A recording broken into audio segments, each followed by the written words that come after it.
আসসালামু আলাইকুম ভিউয়ার্স, আশা করি সবাই ভালো আছেন। আজকে নিয়ে আসলাম হচ্ছে রহিমা প্রোস কোম্পানির পাওয়ার প্যাক, যে মডেলের নতুন যে নামে আইপিএসগুলো করছে সেই পাওয়ার প্যাক আইপিএস।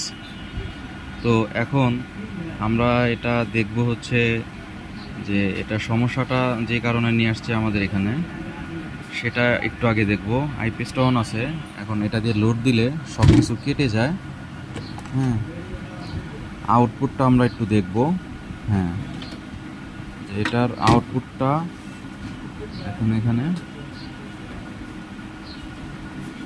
353।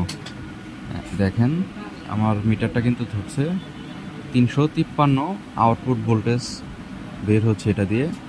লোকটার সমস্যাই ছিল যে কোনো ডিভাইস দিলেই এটা দিয়ে কেটে যাচ্ছে, ডিভাইসগুলো নষ্ট হয়ে যাচ্ছে।